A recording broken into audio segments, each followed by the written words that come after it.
نبی پاک صلی اللہ علیہ وسلم کے مدینے آنے سے پہلے ایک شخص تھا، عبداللہ بن ابی سلول اس کا نام تھا۔ تو مدینے والے لوگ اس کو اپنا پیشوا مانتے تھے، اوس بھی خزرج بھی، اس کی تاج پوشی بھی کی، بڑی اس کی منتا تھی۔ جب حضور آ گئے تو اس کا کاروبار بند ہو گیا۔ اب لوگ یہ نہیں سمجھتے کہ میں غلط ہوں، لوگ کسی کے مفادات کو ٹھیس پہنچتی ہے تو مخالفت کرنے لگ جاتا ہے۔ اب اس کے حالات جب خراب ہوئے تو اس نے پتہ کیا کیا، جھوٹ موٹ کا کلمہ پڑھ لیا۔ سمجھ آ رہی ہے باتوں؟ جھوٹ موٹ کا، اور منافقوں کا ایک ٹولہ اس نے تیار کر لیا جس کا قرآن مجید نے سورہ منافقون میں ذکر کیا۔ ایک جنگ کا موقع تھا، نبی پاک صلی اللہ علیہ وسلم تشریف لے گئے تو عبداللہ بن ابی سلول بھی چلا گیا۔ حضرت عمر فاروق رضی اللہ تعالیٰ عنہ کے ایک غلام تھے، وہ پانی لینے کنویں پہ گئے۔ ادھر سے انصار میں سے، چونکہ حضرت عمر کے غلام مہاجر تھے، انصار میں سے ایک شخص پانی لینے پہلے سے آیا ہوا تھا۔ پانی بھرنے میں کوئی اختلاف ہو گیا، جھگڑا ہو گیا، مار کٹائی تک نوبت آ گئی۔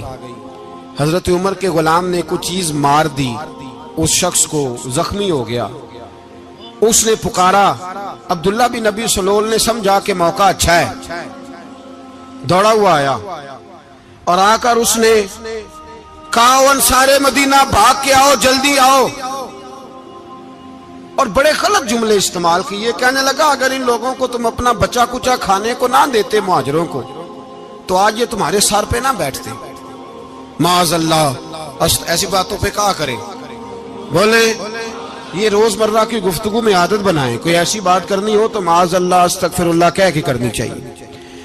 اس نے کہا کہ معاذ اللہ اب ان کو بچا کچا نہ دیں تو یہ ہمارے سر پہ نہ بیٹھتے۔ شور کیا اس نے۔ ہمارے ہاں بھی سیانے بندے پنچایت کے لوگ وہ کہتے ہیں تو اس برادری کے بچے سے ہی مار کھا ہے، پتہ ہی نہیں چلا، جا اسے مار کے آ، سر پھاڑا، یہ کار پھوڑ دے اس کا سر، اور دیکھ میں دیکھ لوں گا بعد میں جو ہوگا۔ یہ عقل مند لوگوں کے مشورے نہیں، یہ جاہل لوگوں کے مشورے۔ ناراض نہ ہونا، پر یہ نبی پاک صلی اللہ علیہ وسلم نے فرمایا ہے، حضور کا فرمان ہے۔ یہ کن لوگوں کا کام ہے؟ بول کے بتائیں، بول کے۔ پڑھے لکھے سیانے بندے اس طرح کے مشورے یہ بالکل نہیں دیتے، جاہلوں کا کام۔ پکارا، مہاجر سارے اکٹھے ہو گئے، انصار سارے آ گئے، اور جب انصار آئے تو مہاجرین کو بھی پکارا، مہاجر بھی آ گئے۔ اب وہ گتھم گتھا ہونے لگے تو کسی نے جا کے محبوب پاک کے کان میں کہا، یا رسول اللہ وہاں تو مہاجر انصار لڑنے لگے، وہ پرانی لڑائیاں پھر سے جاگ گئی ہیں۔ نبی پاک تشریف لائے، حضور نے وہاں لفظ بیان کیے، فرمایا یہ تم نے کیا جاہلوں جیسا کام شروع کیا ہوا ہے؟ یہ کون سا کام ہے؟ اللہ کرے ہم سب اس کام سے باز آ جائے، آمین تو کہنا۔ اور تو اس برادری دے منڈے کوئی مار کھائے، برادری کیا ہوتی ہے؟ برادری تو تعارف کے لیے، اونچ نیچ کہاں سے آ گئی؟ کہا میرے رسول پاک علیہ الصلوۃ والسلام نے، فرمایا تم جاہلوں جیسے کام کر رہے ہو۔ صلح کرائی، بات رفع دفع کرائی، لوگ چلے گئے، معاملہ ٹھنڈا ہو گیا۔ لیکن عبداللہ بن سلول نے کہا کہ میں یہ موقع خالی نہیں جانے دوں گا۔ پھر گیا وہ اور جا کے انصار مدینہ سے کہنے لگا، ایک دفعہ جا لینے دو مدینے، تم نے میری بات نہیں نہ سنی، جو وہاں بڑے سردار بیٹھے ہیں ان سے بات کروں گا، اور معاذ اللہ ثم معاذ اللہ ہم ان بے عزت لوگوں کو مدینے سے نکال دیں گے، وہاں صرف عزت والے رہیں گے۔ یہ غلط جملے اس نے ادا کیے جس کو قرآن پاک نے سورہ منافقون میں بیان فرمایا ہے۔ اس نے یہ بات کی۔ ایک صحابی تھے حضرت زید رضی اللہ تعالیٰ عنہ، وہ سن رہے تھے، آ کے عرض کی، یا رسول اللہ صلی اللہ علیہ وسلم عبداللہ بن ابی سلول تو اس طرح کہہ رہا ہے کہ مدینے جا کے عزت والے دوسروں کو نکال دیں گے، اور تم اگر اپنا بچہ انہیں نہ دیتے تو معاذ اللہ آج یہ ایسا نہ کرتے۔ حضرت عمر نے بھی سن لیا، حضرت عمر نے بات سن لی، تلوار نکالی اور دوڑے۔ حضور نے بازو پکڑا، فرمایا کدھر جا رہے ہو؟ کہا یا رسول اللہ اگر آج سزا نہ دی تو کل اور بات بھی کرے گا، اور اگر آج ایک قتل ہو گیا تو باقی سیانے بن جائیں گے۔ یا رسول اللہ مجھے چھوڑے، میں ماروں گا۔ حضور نے فرمایا عمر چپ کر، وہ جھوٹ موٹ کا کلمہ پڑھتا ہے، لوگ کہیں گے کہ محمد ابن عبداللہ نے اپنے ساتھی مارنے شروع کر دیے۔ چپ کر، حوصلہ کر، صبر کر، دلیری کر۔ حضرت عمر کہتے ہیں میری حضور کے کہنے پر میں ٹھہر تو گیا، پر وہ میرے اندر جو آگ لگی ہوئی تھی ٹھنڈی نہیں ہو رہی۔ کہتے ہیں میں چپ تو کر گیا۔ نبی پاک علیہ السلام نے پوچھا عبداللہ بن ابی سلول سے تو نے یہ کہا ہے؟ کہنے لگا حاشا و کلا، میں نے بات ہی نہیں کی نا۔ اب لوگ کہنے لگے کہ زید تو نوجوان ہے تو یہ بوڑھا آدمی ہے، چلو صحیح کہتا ہوگا۔ حضور بھی خاموش ہو گئے۔ اللہ پاک نے قرآن مجید نازل فرما دیا، فرمایا اللہ نے سن لی ان کی بات جنہوں نے یہ کہا ہے، اور پھر لفظ بڑے حسین ہے، فرمایا یہ کہتے ہم عزت والے ہیں؟ نہیں، وللہ العزت ولرسولہ وللمؤمنین، فرمایا عزت تو اللہ کے پاس ہے، اللہ کے رسول کے پاس ہے، اور عزت تو مومنوں کے پاس ہے، مومنین کے پاس عزت ہے۔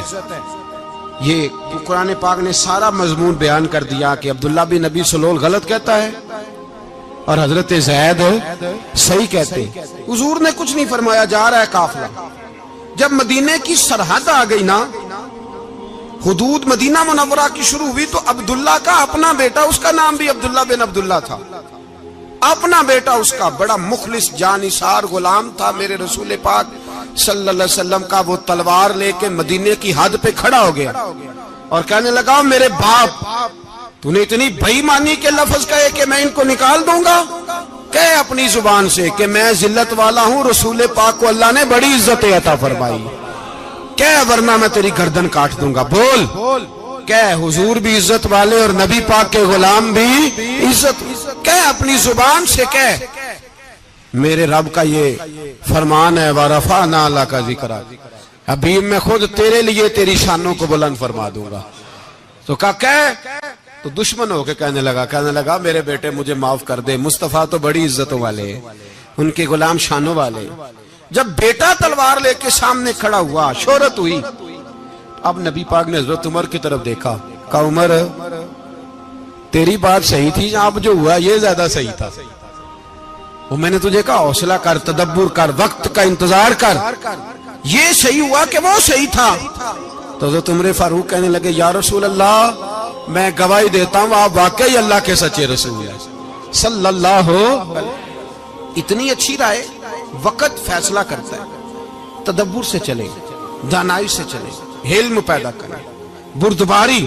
ہمیں کئی دفعہ سجدہ صاف کرنا پڑتا ہے، ہم جو کہتے ہیں بات اس کے الٹ نکل آتی ہے۔ ہم کسی شخص کے بارے میں کچھ تبصرہ کر بیٹھتے ہیں، کچھ عرصے کے بعد ہمیں پتہ چلتا ہے کہ وہ تو ایسا تھا ہی نہیں، ہم نے غلط بات کر۔ ہم بغیر تحقیق کے، بغیر تفتیش کے، حوصلہ نہ ہونے کی وجہ سے، صبر نہ ہونے کی وجہ سے ہم بہت سارے کام کر گزرتے ہیں، پھر ہمیں نقصان ہوتا ہے۔ اپنی زندگی میں علم نہ چھوڑیں، حوصلہ نہ، لڑائیاں ہوتی ہیں نا گھروں میں، اس کی وجہ خامد ہوتا ہے، بیوی نہیں ہوتی۔ یہ بات گھر جا کے بتانا کہ آج انہوں نے کہا لڑائی کی وجہ کون ہوتا ہے؟ نہ بولو تسی، پر میں تے آنکھ ہی چھڑیا ہے، وہ تو ریکارڈ ہو گیا ہے۔ لڑائی کی وجہ کون ہے؟ جڑے باتیں لڑتے ہیں وہ کندے ہی نہیں پے۔ وجہ کون بنتا ہے جی؟ کیوں بھلا؟ اس لیے کہ نبی پاک صلی اللہ علیہ وسلم نے فرمایا عورت کی اگل آدھی ہے تو تیری تو پوری ہے نا، جس کا مطلب ہے لڑائی اگر بچ سکتی تھی تو مرد کی وجہ سے بچ سکتی تھی، گھر میں امن ہو سکتا تھا۔ کہتے ہیں جی بڑی بیوقوف ہے، میری سنتی نہیں۔ تو میں نے کہا جو اس سے بحث کر رہا ہے وہ سیانا ہے؟ بولیں، جو بحث کر رہا ہے وہ عقل مند ہے؟ بندہ تو چلو تھا وہ دانشور شیکسپیئر، باتیں بعض اوقات اس کی کچھ ایسی ہیں۔ اس سے کسی نے پوچھا تھا عورتوں سے کون جیت سکتا ہے بحث میں، تو اس نے کہا تھا وہ جو ان سے بحث نہ کرے، جو ان سے بحث۔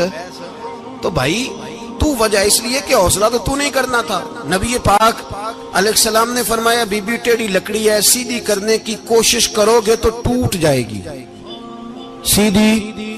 تو پھر کتنا بیوقوف ہے جو پتھر سے سر رگڑ رہا ہے، کتنا نادان ہے جو یہ حرکت کر رہا ہے، دریا میں چھلانگ لگا کے کہتا ہے ڈوبوں گا نہیں۔ تو بھائی حوصلہ پیدا کرے، علم پیدا کرے۔ بہت ساری ایسی باتیں کرے کہ جس میں اشتعال آئے گا، فٹافٹ 3 لفظ طلاق کے دے دیے، اب بھاگا گیا مفتی صاحب کے پاس، او ہو 4 بچوں کا کیا بنے گا؟ اور یہ بات پکی ہے کہ بچوں کو صرف ان کی ماں ہی پال سکتی ہے، ان کی ماں۔ اور بات مجھے نہیں بھولتی، ایک شخص نے بیوی کو طلاق دے کے دوسری شادی کی. اس کا بیٹا تھا 10 سال کا. تو اس نے اپنے بیٹے سے کہا کہ بیٹے بتا پرانی اماں صحیح تھی یا یہ صحیح ہے؟ اس نے کہا نہیں ابا وہ تو جھوٹ بڑے بولتی تھی، یہ صحیح ہے. وہ جھوٹی تھی، وہ جھوٹ بڑے بولتی تھی میری سگی اماں، یہ سچ بولتی ہے. اس نے کہا وہ کیسے؟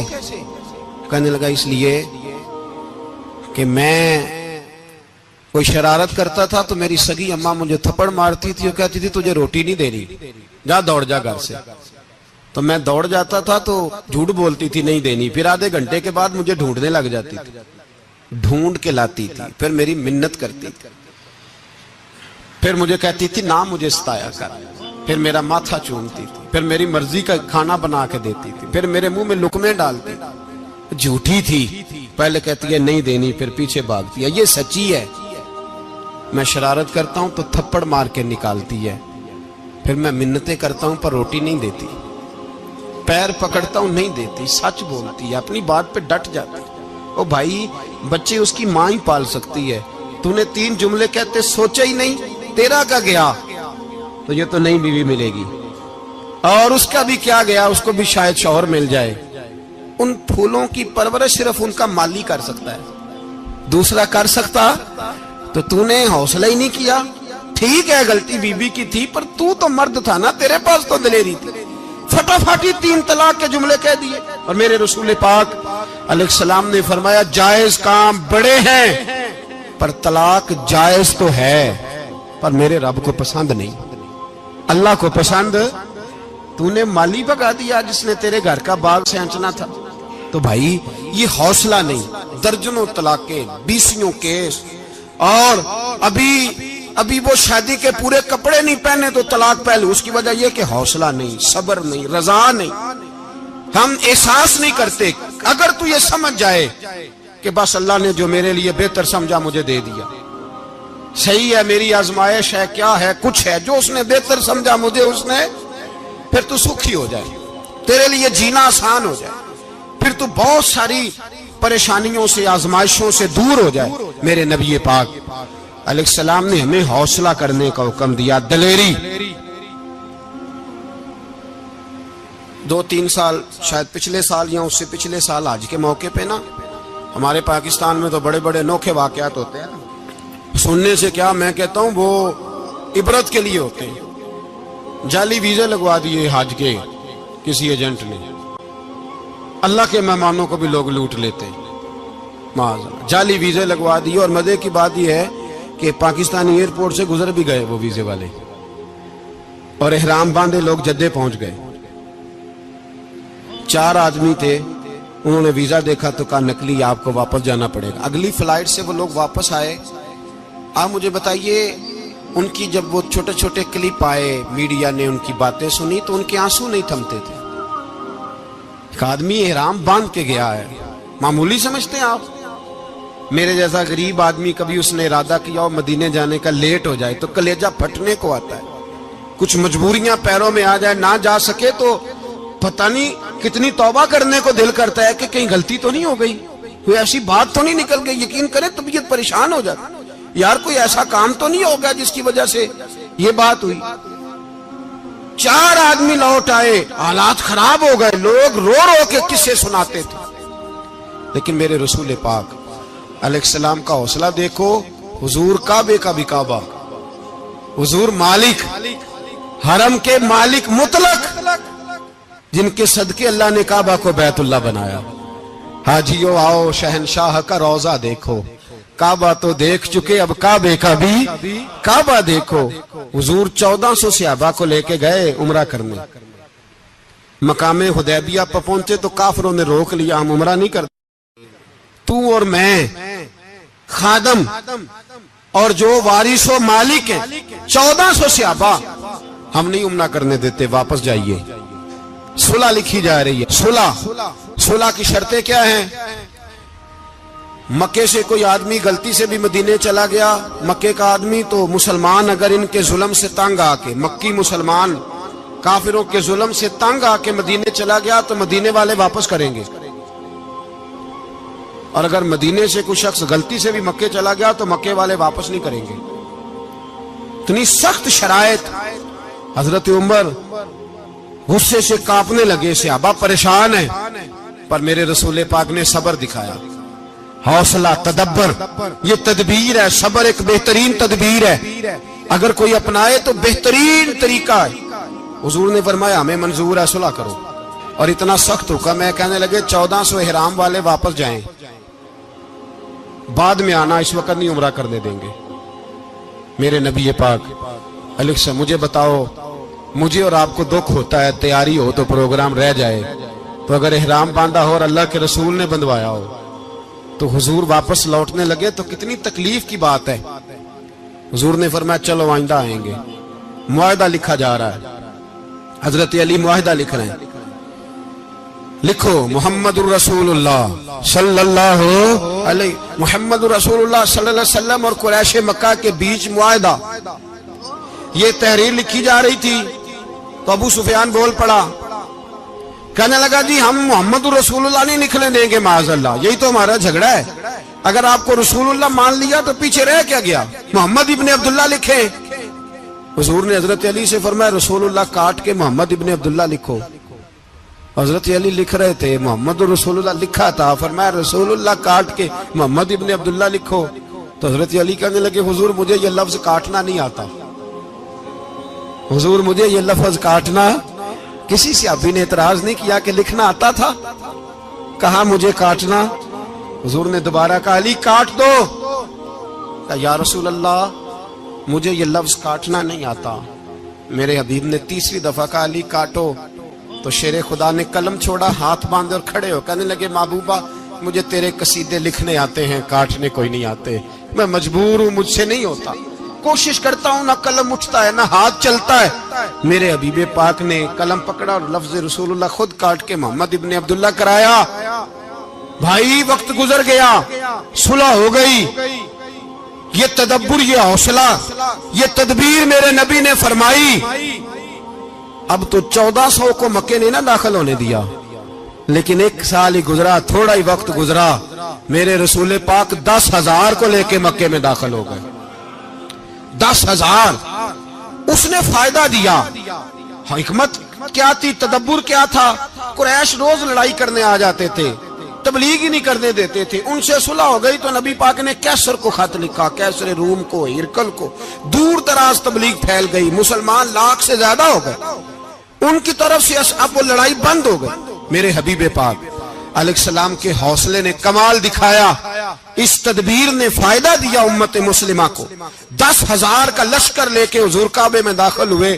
کل جو ابو سفیان کہتے تھے نا محمد رسول اللہ لکھنے نہیں دوں گا, آج وہ خود کہہ رہے تھے اشہد ان لا الہ الا اللہ واشہد ان محمد رسول اللہ صلی اللہ علیہ. کل جو کہہ رہے تھے کہ میں یہ لفظ نہیں لکھنے دوں گا, آج ابو سفیان کی حویلی میں لاکھوں لوگ, ہزاروں لوگ بیٹھے تھے اور سارے کہہ رہے تھے محمد الرسول اللہ, محمد الرسول اللہ, محمد الرسول اللہ صلی اللہ علیہ وسلم. میرے محبوب کی تدبر نے, فقاہت نے, اور پھر کمال ہوا. 1400 کہاں اور 1,44,000 کہاں. 1400 کہاں اور 1,44,000. 1400 کو نہیں جانے دیا عمرہ کرنے. میرے رسول پاک 1,44,000 کو لے کے حج کرنے چلے گئے. حضور نے حج کیا, ہر طرف لبیک لبیک کی صدائیں بلند ہوئی. یہ میرے نبی پاک کا تدبر ہے, حوصلہ ہے. اگر وقتی طور پہ حوصلہ کر جاؤ گے, دلیری کر جاؤ گے, آنے والا وقت آسان ہو جائے. حوصلہ نہیں, صبر نہیں, سکون نہیں, 2-4 باتیں, یہاں تک کہ لوگ ابا جی کی بات برداشت نہیں کرتے, ایسے جملے کہہ دیتے ہیں جو دوبارہ پلٹ کے نہیں آتے. ماں کو لفظ نہیں بولتے, باپ کی روح تک چھلنی کر دیتے ہیں وہ جملے. لیکن لوگ اس وقت حوصلہ کرنے, اور ہم پنجابی لوگوں نے تو گنجائش ہی بڑی دے دی ہے. کہتے ہیں بچہ ہے جے ایک ہی ہے, ایک میں حوصلہ کرے کی ہے ماشاءاللہ. تو اگر جوان ہو گیا تو کہتے ہیں گرم خون ہے, مکہ کم. اگر بوڑھا ہو گیا تو کہتے ہیں بوڑھوں میں حوصلہ نہیں ہوتا, نہ بچے میں نہ. تو کس میں حوصلہ ہوگا, بولے کسی میں بھی نہیں. چھٹی سب کو فتویٰ مل گیا نا, یہ بچہ ہے جی, ابھی یہ تو بچہ ہے, آپ تو سیانے بیانے ہیں, یہ بچہ ہے. کمال ہو گئی ہے بھائی, کیا مطلب ہے بچہ ہے؟ بچے کو سارا پتہ ہے, ہر چیز اسے آتی ہے, حوصلہ کرنا ہی نہیں آتا. اور پھر کہہ دیا وہ تو گرم خون ہے. وہ کیا بات کرتے ہو, گرم خون؟ ابے کے گلے پڑ گیا گرم خون, اس کو کھڑا کرو نا ایس پی کے سامنے اور اس کو مار تھپڑ اس کے منہ پہ, تیرے گرم خون کا پتہ چلے. غریب کے یہ گلے پڑ گیا, اس کو کھڑا کرو ایس ایچ او کے سامنے, پھر پتہ چلے گا خون کتنا گرم ہے. وہاں بالکل چپ ہے, بالکل خاموش ہے. اور گرم خون اس کا صرف اماں کے لیے, جلال صرف رہ گیا اگر غریب گھر کی بیٹی بیاہ کے لایا تو صرف اس کے لیے. کوئی ایسی بات نہیں. ہم بڑے سیانے, ہمارا غصہ بڑا سمجھدار ہے, ہمارا وہ گرم خون بڑا سیانا ہے. وہ جہاں دیکھتا ہے کہ معاملہ ہلکا ہے تو وہاں وہ گرم خون جلال میں, اور جہاں دیکھتا ہے کہ سامنے والا تگڑا ہے تو وہاں وہ گرم خون فوراً ٹھنڈا ہو جاتا ہے. حوصلہ پیدا کرے. زندگی حوصلے مند لوگ جیتے ہیں, جو حوصلے مند نہیں ہوتے وہ تو زندگی کا ایک سال لطف سے نہیں جی پاتے. حوصلہ کریں, مسکرائیں. میرے نبی پاک صلی اللہ تعالی علیہ وسلم نے نا عثمان بن طلحہ, کعبے کی چابی ان کے پاس ہوتی تھی. حضور نے ایک دن فرمایا عثمان, اچھا یہ نہیں تھا کہ عثمان خاص لوگوں کو چابی کعبہ کھول کے دکھاتے تھے, بلکہ ان کو قریش کی جانب سے یہ حکم تھا کہ جو بھی تجھے کہے تو نے کعبے کا دروازہ کھول دینا. نبی پاک علیہ الصلوۃ والسلام نے نا ہجرت سے 2-4 دن پہلے کہا کہ عثمان ذرا چابی دو, میں نے کعبہ اندر سے دیکھنا ہے. بڑے ٹھنڈے دل سے ذرا سننا, ادھر دیکھو میری طرف, ادھر دیکھیے گا ذرا میرے بھائی. میں نے ایک بندے سے کہا یار پانی کی بوتل دینا دکاندار سے, ایک ہے اس نے کہہ دیا نہیں میرے پاس. اس بات کا کوئی غصہ بولیے, اور اگر وہ کہے سارے زمانے کو ملے گی آپ کو نہیں دینی, پھر بولے میرا خیال ہے چپ کر کے ہنس کے آ جائیں گے, سوال ہی نہیں پیدا ہوتا. ہم کہیں گے مجھے نہیں نہ دینی, تو نے تو دکان اٹھا یہاں سے, بند کاری سے. کیا مطلب ہے سب کو دینی ہے تجھے نہیں دینی, کیا معنی ہے اس کا؟ لے کے جاؤں گا, جھگڑا ہوگا, بحث کریں گے. عثمان بن طلحہ سے حضور نے فرمایا دروازہ کھولو, کعبہ دیکھنا ہے. عثمان کہنے لگا میں ساری دنیا کو دکھاؤں گا, آپ کو نہیں دکھاؤں گا. کتنی سخت بات ہے, پر قربان جائیں رسول اللہ کے حوصلے پہ صلی اللہ علیہ. عثمان کہتے ہیں میں نے یہ بات کی تو نبی پاک مسکرانے لگے, اور میں اچھا نہیں دینی, تو حضور نے نا مسکرا کے اور میری کمر پہ تھپکی دی, فرمایا اچھا یاد رکھنا یہ چابی میں تجھ سے لے لوں گا, اور جس کو میرا دل کرے گا میں اس کو دوں گا. عثمان کہتے ہیں روز رات کو نبی پاک کے یہ جملے میرے کانوں میں گونجتے تھے کہ حضور نے فرمایا. کہتے ہیں جس دن پتا چلا نا نبی پاک 10,000 کا لشکر لے کے آ رہے ہیں, تو ابو سفیان میٹنگیں کر رہے تھے, مکے کے سارے سردار تیاری کر رہے تھے, اور میرے کانوں میں ایک ہی لفظ تھا کہ حضور نے فرمایا میں چابی لے لوں گا, پھر جس کو میں چاہوں گا اسے دوں گا. عثمان کہتے ہیں حد ہو گئی, وقت گزر گیا, حضور آ گئے, طواف فرمایا, اور طواف کے بعد میرے نبی پاک علیہ السلام نے فرمایا بلاؤ نا ذرا عثمان کو. عثمان کہتے ہیں میں چابی لے کے آیا تو دوسرا جملہ کوئی نہیں. ساڑھے نا کوئی بندہ مشورہ دے وے دی نہ منیے, تے جے کام مونجو ہو جائے نا, جن جو نے مشورہ دیتا سی تے وہ نال ہی غوث پاک بن جاندا ہے. تینوں آکھیا سی نا, فوراً ہی داتا علی اجمیری ہو جاندا ہے. وہ کہندا تینوں پتہ نہیں میں کڈا ولی اللہ, تینوں میں آکھیا سی میں انج نہ کر, اور بندہ پریشان ہوتا ہے, کام الٹ ہو گیا, اور لاگوں آکھی جاندا ویکھو جی میں تے تانوں پہلوں ہی آکھیا سی. جی عجیب بات ہے, شیخ چلی کی طرح پیچھے پڑ جائے گا, میں نے تو پہلے ہی کہا تھا. او بس کر یار, اب تو خواجہ معین الدین اجمیری ہو گیا, بس کرو. مشورہ ہی ہوتا ہے, کسی کا مل جاتا ہے اور کسی کا نہیں لیا جاتا. فوری طور پہ بندہ اٹھ کے نہ تو ولایت کی 4تھی سیڑھی پہ چڑھ جائے گا, کہے گا میں تو ابدال وقت ہوں, میں کتب دورہ ہوں, میں نے تجھے کہا نہیں تھا. بس کر یار, کئی دفعہ مشورے صحیح ہوتے ہیں, کئی دفعہ صحیح. بولیے نبی پاک صلی اللہ علیہ وسلم کی احد کے دن خواہش یہ تھی کہ اندر رہ کے لڑنا ہے. جوان صحابہ نے کہا باہر جا کے لڑائی کرنی ہے, حضور نے باہر جا کے جنگ کی. بظاہر مسلمانوں کو شکست ہوئی. حضور نے ایک دفعہ نہیں کہا کہ میں نے تمہیں کہا نہیں تھا اندر رہنا ہے, بس ہو گیا جو ہو گیا. اب اس میں فٹافٹ اگلے کو حوصلہ دو، کوئی عرض نہیں یار. نبی پاک سب بولیے صلی اللہ علیہ وسلم، میرے حبیب پاک علیہ الصلوۃ والسلام نے نا کہا عثمان کو بلاؤ. عثمان آئے تو عثمان کہتے میں نے چابی دی تو میں تیار تھا، میں تیار تھا کہ اب میری بات ہوگی اور رسوائی ہوگی. لیکن کہتے ہیں قربان جائیں مصطفیٰ نے تو یہ جملہ بھی نہیں کہا کہ میں نے تجھے کہا نہیں تھا، یہ بھی نہیں کہا. حضور نے چابی لی، کعبے کے بت صاف کیے، نماز پڑھی، واپس آئے. فرمایا عثمان میرا وعدہ تھا تیرے ساتھ کہ جس کو میں چاہوں گا چابی دوں گا، یہ لو چابی میں تجھے ہی دینا چاہتا ہوں، لے لو رکھ لو. عثمان کہتے ہیں وہ چابی نہیں میرے طرف آ رہی تھی، میری طرف ایمان آ رہا تھا. وہ چابی نہیں آ رہی، ایمان آ رہا تھا میری جانب.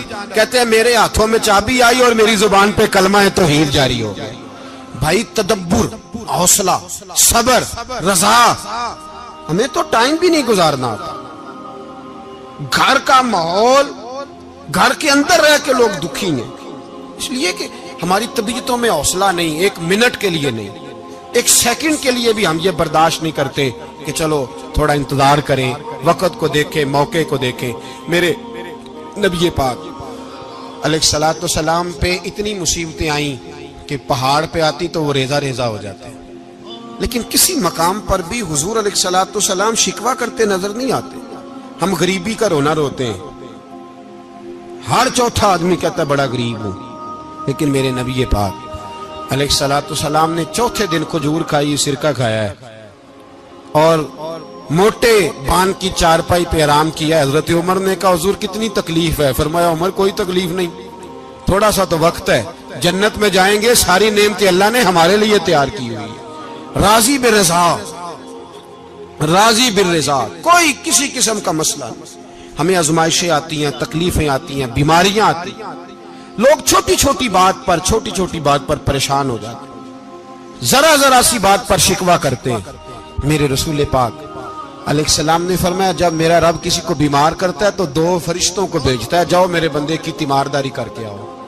اللہ اکبر، خود رب بھیجتا ہے، جاؤ میرے بندے کی. تو مجھے بتائیے جب اللہ بھیجے تو پھر تندرست خوش نصیب ہوا کہ بیمار؟ جی تندرست پھر خوش نصیب کون ہوا؟ میرے نبی پاک صلی اللہ علیہ وسلم نے فرمایا رب 2 فرشتے بھیجتا ہے، فرماتا ہے پتہ کر کے آؤ میرے بندے کا اس کا کیا حال ہے، حالانکہ اللہ سارے جانتا ہے. فرشتے آتے ہیں، واپس جاتے ہیں، رب کریم پوچھتے ہیں بتاؤ میرا بندہ کیا کہتا تھا؟ اللہ تجھے سارا ہی پتہ ہے، پر ہم سے پوچھتے تو بتا دیتے ہیں. وہ یہ کہتا تھا کہ میں اپنی رب کی رضا پہ بڑا ہی راضی ہوں. وہ تیری حمد کر رہا تھا، تیری تعریف کر رہا تھا، تیرا شکر کر رہا تھا، تیرے لیے کلمات حمد بیان کر رہا تھا. تو میرے نبی پاک علیہ السلام فرماتے ہیں، اللہ فرشتوں سے فرماتا ہے سنو پھر اگر میں اپنے بندے کو اس بیماری میں شفا دوں گا تو اس تندرستی سے زیادہ اچھی تندرستی دوں گا جو پہلے اسے عطا کی ہوئی تھی، پہلے سے اچھی صحت دوں گا. اور اگر اسے اس بیماری میں موت دوں گا تو پھر مرتے ہی اس کے لیے میں جنت کا فیصلہ فرما دوں گا. بھائی جب تو راضی بالرضا رہتا ہے، راضی بالرضا، بڑی سادی سی بات ہے بھائی. آپ گھر گئے روٹی مانگی تو اگر کسی نے کہا نا کہ اتنی تھکاوٹ ہے ٹائم پہ آیا کرے اس وقت، تو روٹی تو وہ بھی مل گئی اور اس میں لذت، وہ سکون نہیں، وہ سکون نہیں. میری اماں جی سالن پکا کے رکھ لیتی تھی تو روٹی جب بھی کوئی مانگتا تھا تو تازی بنا کے دیتی تھی، ان کی طبیعت تھی. تو میں اکثر ان سے کہتا کہ اماں جی پکا کے رکھ دیا کرو. تو کہتے تمہیں خوشی نہیں ہوتی جب تمہاری اماں تازی پکا کے دیتی ہے؟ خوشی ہوتی ہے، طبیعت میں خوشی ہوتی ہے. ان کا مزاج تھا، ذوق تھا، تو ہم سمجھتے تھے یار یہ بڑی سعادت کی بات. تو آپ گھر گئے رات کو تو گھر والوں سے کہا روٹی، تو فوراً اٹھے فوراً، اور انہوں نے کھانا تازہ بنایا اور ساتھ یہ بھی کہا باہر سے نہ کھایا کرے بندہ بیمار ہو جاتا ہے. کتنی ٹھنڈک پہنچتی ہے آدمی کے دل کو، سکون ملتا. تو بھائی بیماری تو آپ نے کاٹ لی، لیکن ساتھ کہو ہو بڑا بیمار ہوں، میں نے تو اتنے گناہ بھی نہیں کیے، ظلم بھی نہیں کیا، کسی کو کچھ بھی. اب بیماری تب بھی کٹ گئی، پر بڑی آزمائش، مریض ڈاکٹر کے گلے پڑ رہا ہے، اس کے لواحقین جھگڑے کر رہے ہیں، بیماری وہ بھی کٹ گئی. اور ایک بیمار وہ ہے جو چارپائی پہ لیٹا ہے اور کہتا ہے جس طرح میرا اللہ راضی اسی طرح میں بھی راضی. تو بیماری اس کی بھی کٹ گئی. حضرت یونس علی نبینا علیہ الصلوۃ والسلام نے ایک دن حضرت جبریل امین ملنے آئے تو جناب یونس علیہ السلام کہنے لگے اے جبریل اللہ کے نیک بندوں میں جو اللہ کو اس وقت سب سے زیادہ پسند ہے نبیوں کے بعد، توجہ کرنا بات پر، جو سب سے زیادہ اللہ کو پسند ہے نبیوں کے بعد ولیوں میں، اور سب سے زیادہ اللہ جس کو اللہ کی بارگاہ میں عبادت گزار لکھا جاتا ہے، میری اس بندے سے ملاقات کرا۔ تو حضرت جبریل نے جناب یونس علیہ السلام کو ساتھ لیا تو ایک شخص کے پاس پہنچے جو آنکھوں سے اندھا تھا، دونوں ہاتھ اس کے سلامت نہیں تھے اور پورے جسم میں پیپ جاری تھی، ریشہ تھا۔ جب جا کے السلام علیکم کہا نا حضرت یونس نے، اس نے وعلیکم السلام کے بعد پہلا لفظ پتہ کیا کہا؟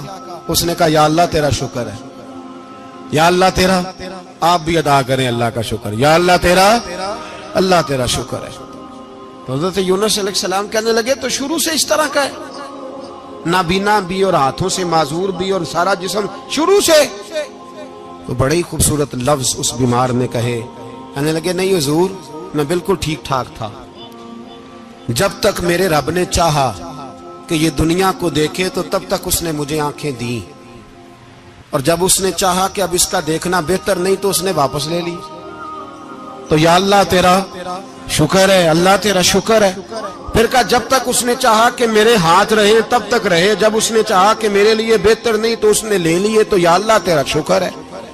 جب تک اس نے چاہا کہ میرا جسم صحیح و سلامت رہے تو رہا، اور جب اس نے چاہا کہ میرے لیے بہتر نہیں تو مجھے بیمار کر دیا، تو یا اللہ تیرا شکر ہے۔ تو حضرت یونس علیہ السلام کہنے لگے جبریل واقعہ یہ اللہ کا سب سے زیادہ شکر گزار بندہ ہے، سب سے زیادہ عبادت گزار بندہ ہے، سب سے زیادہ۔ میرے نبی پاک علیہ السلام نے فرمایا اللہ اللہ ہے، مجھ پر پہرا دے گا کون لڑائی میں، مجھ پر پہرا دے گا کون لڑائی میں، مجھ پر پہرا دے گا کون لڑائی میں، مجھ پر پہرا دے گا کون لڑائی میں۔ میں صدیق اکبر آقا بول پڑے، بول پڑے، مٹھی سے ابو جہل کی کنکر بول پڑے، اللہ اللہ ہے، اللہ اللہ ہے، اللہ۔ میرا مومن ہر حال میں نفع میں ہے، نعمت ملے تو شکر کر کے نفع، مصیبت آئے تو صبر کر کے نفع، اپنی زندگی میں تحمل، بردباری، علم پیدا کرے، حوصلہ پیدا کرے۔ ہر آنے جانے والے شخص کے مزاج کے مطابق اسے نہ ملے، اپنا مزاج صحیح رکھے، اپنی طبیعت کے مطابق اپنے ماحول کو برقرار رکھے۔ علم کے ساتھ گزارا کرو گے تو رشتہ داروں سے بھی بنی رہے گی، دوستوں سے بھی بنی رہے گی، ہر ایک سے تعلق رہے گا۔ اور اگر آپ کے اندر یہ حوصلہ نہیں تو پھر سارے معاملات پریشانی کا شکار ہو جائیں گے۔ یہ تو آج کا مضمون تھا۔ ہمیں نا لوگ مشورہ دیتے ہیں، کہتے ہیں پیر صاحب درویشوں کو سیاست کی بات نہیں کرنی چاہیے، دیتے ہیں نا مشورہ لوگ، جی تھوڑا تھوڑا بول دیں، تھوڑا تھوڑا دیتے ہیں نا۔ اگرچہ ہم ان کی بات نہیں مانتے، اس لیے کہ اقبال نے کہا تھا جدا ہو دین سیاست سے تو رہ جاتی ہے چنگیزی، جدا ہو دین سیاست سے تو۔ اور پہلا فکرہ یہ ہے کہ جلال بادشاہی ہو یا جمہوری تماشا ہو، جدا ہو دین سیاست سے تو رہ جاتی ہے۔ اس نے کہا جب سیاست اور دین علیحدہ علیحدہ ہوتے ہیں تو چنگیز خان اور ہلاکو خان پیدا ہوتے ہیں۔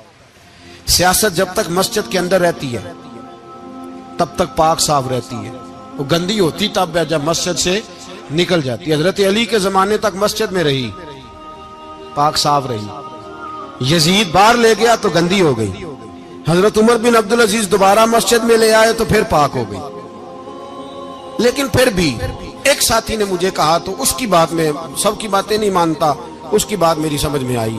وہ کہنے لگا جی اصل بات یہ ہے کہ سیاسی تبصرے تجزیے ہم اخباروں میں ٹی وی پہ جا کے بیٹھے، جا کے بڑی مہربانی میری طرف دیکھیں، وہ ہم سنتے رہتے ہیں تو ہمارا دل کرتا ہے مسجد میں صرف ہم رسول اللہ کا پیار ہی سنیں۔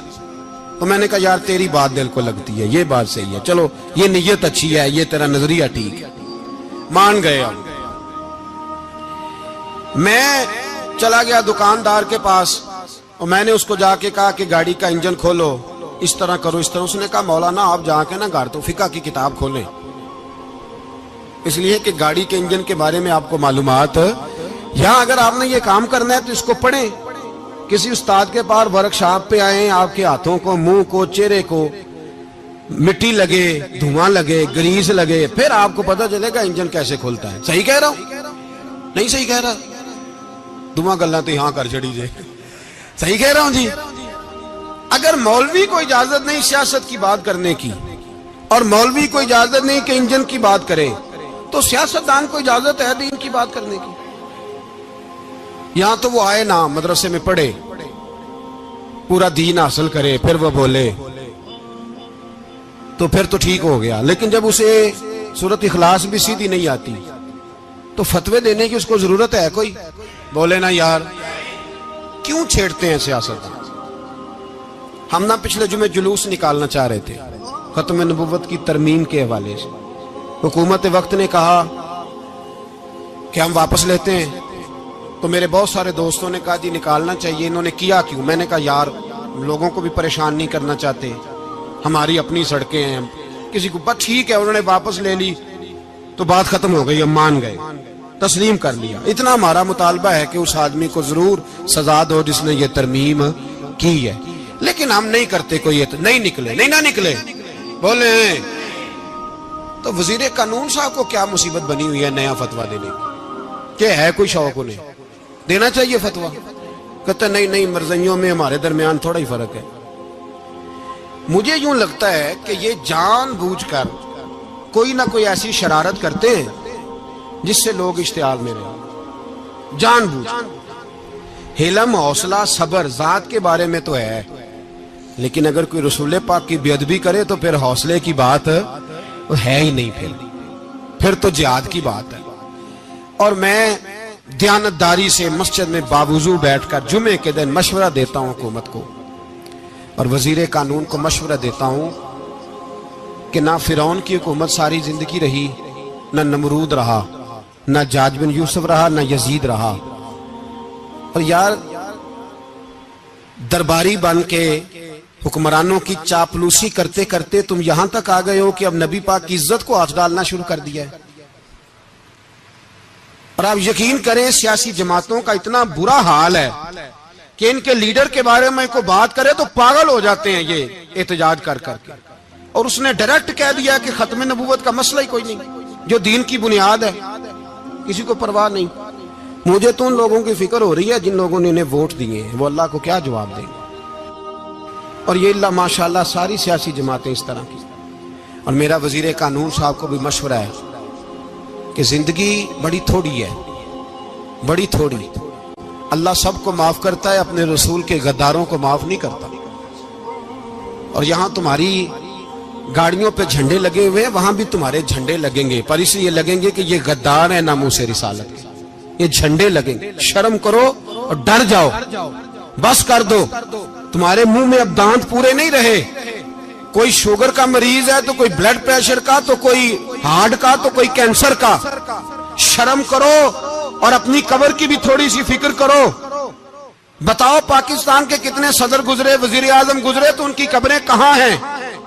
کوئی جاتا ہے ان کی قبروں پہ؟ کسی کو خبر ہے؟ کیوں اپنے لیے جہنم کٹھی کرتے؟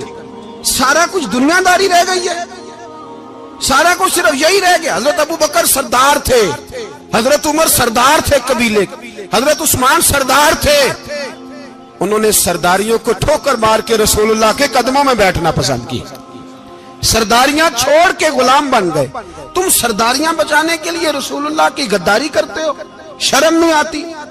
اور قوم شکوہ ہے مجھے ان لوگوں سے جو مولوی تو کہہ دیتے ہیں تو سیاست نکار, اور کسی سیاستدان کو منع نہیں کرتے کہ جب تجھے سورت فاتحہ بھی نہیں آتی تو تجھے کس نے اجازت دیا اتنی بڑی بات. اور میں نے پچھلے سے پچھلے جمعے بھی کہا تھا, پھر کہتا ہوں اور آن دی ریکارڈ کہتا ہوں, مرزائی کل بھی کافر تھے, آج بھی کافر, اور قیامت تک. اور جو ان کے کفر میں شک کرے وہ بھی, اور پکا بے ایمان ہے, کافر ہے. وہ وزیر قانون ہو یا صوبائی ہو یا وفاقی ہو, من شک فی کفر ہی فقط کفر. جو مرزائی کے کفر میں شک کرے وہ بھی کافر ہے. ہمارے رسول آخری رسول ہیں. ہم کسی کو یہ اجازت نہیں دیں گے کہ وہ ختم نبوت میں رکھڑا ڈالنے کی کوشش کرے. ہم کسی کو یہ اجازت ہے. اور تم نے قوم کو لوٹا, لوٹتے رہو. اب ایمان پہ ڈاکے تو نہ ڈالو. تمہیں دولت لوٹ کے پیٹ نہیں بھرا, اب ایمان لوٹنا شروع کر لیا ہے. تمہارا فیکٹریاں لوٹ کر, قومی خزانہ لوٹ کر پیٹ نہیں بھرا. بھائی مانو اب دین بیچ کر اپنی حکومتیں پکی کرو گے. اور وہ لوگ بھی تیار ہو جائیں جو ان بھائی مانوں کو منتخب کرتے ہیں, ان سے بھی سوال کرے گا ختم نبوت کا موضوع قیامت کے دن کہ تم بتاؤ. ان کو سپورٹ کرتے تھے جو رسول اللہ صلی اللہ علیہ وسلم کے بعد بھی کسی نبی کو نبی ماننا درست جانتے تھے. شرم آنی چاہیے, خیال ہونا چاہیے. اور میں نے کہا کہ ہمارا دل نہیں چاہتا, آپ یقین کریں. ہمیں شوق ہے جلوس نکالنے کا, تمہارے خلاف باتیں کرنے کا. تم نے روز تھرمامیٹر نکالا ہوتا ہے, چیک کرتے ہو کہ ایمان کتنا ہے کتنا نہیں ہے. یہ پاکستان اگر صوبہ سندھ ہے تو وہ حضرت عبداللہ شاہ غازی کا ہے, اگر بلوچستان ہے تو حضرت بابا عبد الرحمان کا ہے, اور اگر پشاور ہے تو وہ صوفیاء کا ہے, اور اگر یہ دھرتی پنجاب ہے تو یہ داتا علی اجویری کی ہے, یہ بابا فرید الدین کی ہے. اس میں کسی غدار کو قبضہ کرنے کی اجازت بالکل نہیں ملے گی. اور ہم وہ لوگ بھی نہیں جو چپ کر کے اندر سوتے رہیں, قوم جو کرتی ہے کرتی رہے, ہمیں پرواہ نہیں. نا, ایسی کوئی بات نہیں. کوئی بندہ نہ سمجھے کہ انہیں ہوش نہیں, انہیں پتہ نہیں. ہمیں سارا کچھ ہی آتا ہے. پھر اگر کل کو کوئی ممتاز قادری پیدا ہو گیا تو شکوہ نہ کرنا. کل کو کوئی پھر سے عامر چیمہ نکل آیا تو شکایت نہ کرنا, یاد رکھنا.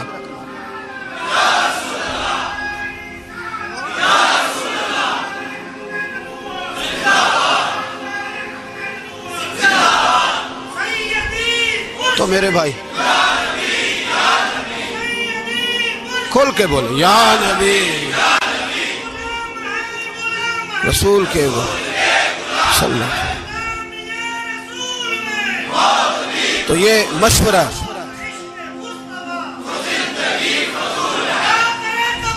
جزاک اللہ. تو یہ تمہیں مشورہ ہے.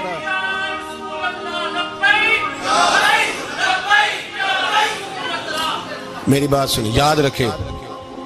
یہ لوگ بعد میں پچھتاتے ہیں, پھر مناظرے کراتے پھرتے ہیں, اس نے صحیح کیا کہ غلط کیا.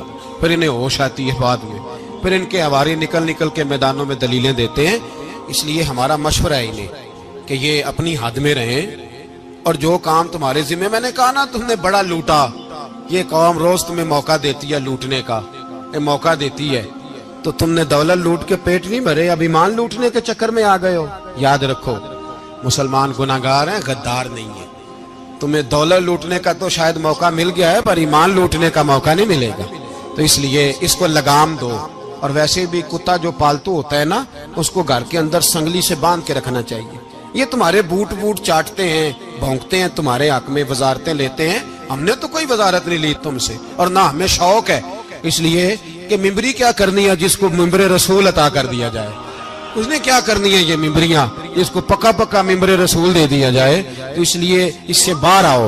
میں نے کہا بڑے بڑے نمرود, فرعون, قارون دفن ہے, تمہارا بھی نام تک نہیں ہوگا, بالکل نام نہیں ہوگا. اس لیے ہمارا مشورہ, اور آپ لوگ بھی آئے نا یہ اگلے سال, تو ان کو کھڑا کر کے پوچھ لینا اسلامی جمہوریہ پاکستان کا تم نے MPM نے بننا ہے, پہلا کلمہ ہی صحیح سنا دو.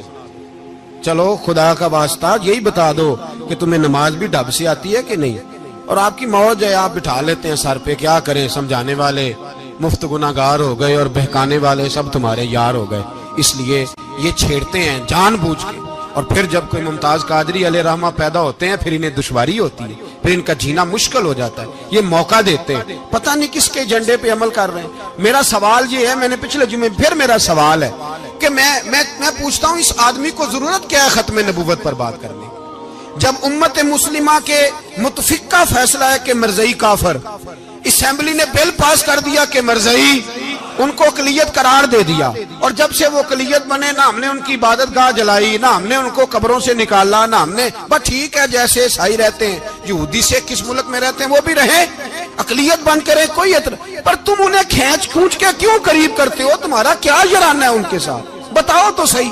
ان لوگوں سے ان کو چاہیے اپنے منہ میں لگام ڈالیں, اور اگر نہیں ڈالیں گے پھر انشاءاللہ ڈالی جائے گی, اور بڑی تگڑی ڈلے گی, اور پھر ایسی ڈلے گی. سلمان تاثیر جب مرا تھا نا, تو 5-5 لاکھ روپیہ مولویوں کو آفر کی جنازہ پڑھاؤ.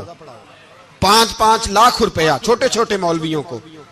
اور داتا صاحب کی مسجد کے خطیب بھی صوبائی جو تھے وہ خطیب تھے, ملازم تھے. انہوں نے کہا کہ ایمان نہیں بیچنا, نکالنا نوکری سے تو نکال دو. اور بادشاہی مسجد کا مولوی جس کا پتہ نہیں چلتا کبھی کدھر چلا جاتا ہے کبھی کدھر, یہاں تو وہ بھی کھڑا ہو گیا. اس نے کہا نا ایمان نہیں بیچنا. گورنر ہاؤس کی مسجد کا امام کہنے لگا کہ بخشا جانا نہ جانا یہ تو رحمت الہی کا معاملہ ہے, پر اتنا گندا جنازہ نہیں پڑھنا. اتنا گندا جنازہ نہیں ہم پڑھیں گے. مرنے کے بعد تمہارے جنازے نہیں پڑھے جاتے, تمہاری قبریں خراب ہوتی ہیں. کدھر ہیں تمہاری دولتیں؟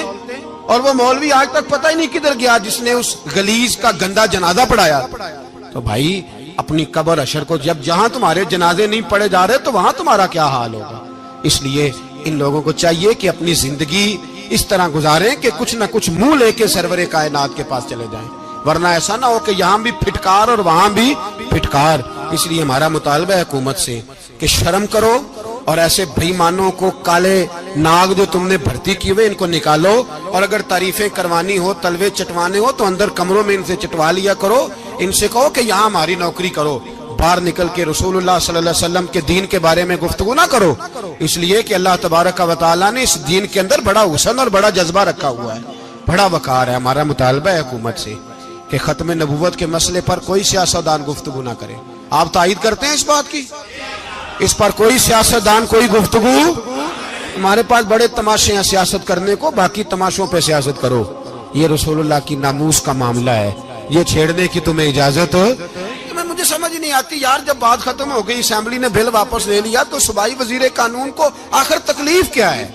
آپ کے پاس جواب ہے کوئی اس بات کا؟ بات ختم ہو گئی, ہم نے جلوس نہیں نکالا, چھوڑ دیا, خاموش ہو گئے. علماء نے میٹنگیں بلائی تھی, کینسل کر دی, ٹھیک ہے جی بات. اب دوبارہ سے کیوں چھیڑتے ہو؟ پھر کہتے ہیں احتجاج ہوتا ہے, شور ہوتا ہے. تم خود ایسی حرکتیں کرتے ہو جس سے افراتفری پیدا ہوتی ہے.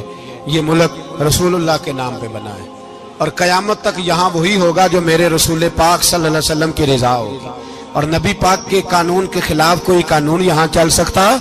اللہ ہمیں سمجھنے کی توفیق عطا. اور سپردگی کی جگہ یعنی جہاں اس کا مکان یا اس کی قبر بنے گی, اللہ تعالیٰ اس کو بھی جانتا ہے, اس کا بھی رب کریم نے بندوبست کیا ہے. اور یہ سب کچھ روشن کتاب میں مذکور ہے. مزید اللہ تعالیٰ نے فرمایا کہ تخلیق کائنات کا مقصد انسان کے خیر و شر کی آزمائش ہے. اس کے بعد کافروں کے حیات بعد الموت کو سحر قرار دینا, وہ کہتے تھے یہ جادو ہے, تو جادو قرار دینے اور ان کی سرکشی کا بیان ہے کہ عذاب میں تاخیر کو احسان شمار کرنے کی بجائے مسلمانوں کو تانے دیتے ہیں کہ عذاب کو کس چیز نے روک رکھا ہے. آگے چل کے انسان کی خود غرضی کو بیان کیا اللہ تعالیٰ. فرمایا کہ اللہ تعالیٰ کسی انسان کو کوئی نعمت عطا کرتا ہے تو وہ اس پر شکر گزار نہیں ہوتا, لیکن اگر نعمت چھن جانے پر تو پھر نا امید اور ناشکرا ہو جاتا ہے. ملی تھی تو پھر اس نے شکر ادا, چلی گئی تو بڑے شکوے کر رہا ہے. اسی طرح اگر مصیبت کے بعد کوئی نعمت ملے تو انسان اتراتا ہے, شیخی بھکارتا ہے. البتہ جو ہر حال میں صابر شاکر رہے اور عمل صالح کرے تو ان کے لیے بخشش ہے اور بڑا اجر ہے. اللہ تعالیٰ نے اپنے نبی پاک صلی اللہ علیہ وسلم کو تسلی کے لیے فرمایا کہ کفار طرح طرح کی فرمائشیں کرتے ہیں, کہتے ہیں کہ آپ پر کوئی خزانہ کیوں نازل نہیں کیا گیا. آپ اور آپ کے صحابہ غربت میں وقت گزارتے ہیں تو معاذ اللہ یہ وہ طعنہ دیتے تھے کہ کوئی خزانہ کیوں نہیں نازل کیا گیا, اور آپ کی تائید کے لیے فرشتہ کیوں نہ اترا. آپ اس پر تنگ دل نہ ہوں, آپ کا کام تو صرف لوگوں کو عذاب الہی سے ڈرانا ہے. اس صورت میں بھی قرآن کریم کے کلام الہی ہونے کا انکار کرنے والوں کو چیلنج دیا گیا ہے کہ اپنے تمام حمیتیوں کو ملا لو اور قرآن پاک جیسی 10 صورتیں بنا کے دکھاؤ, لیکن بنا سکتے.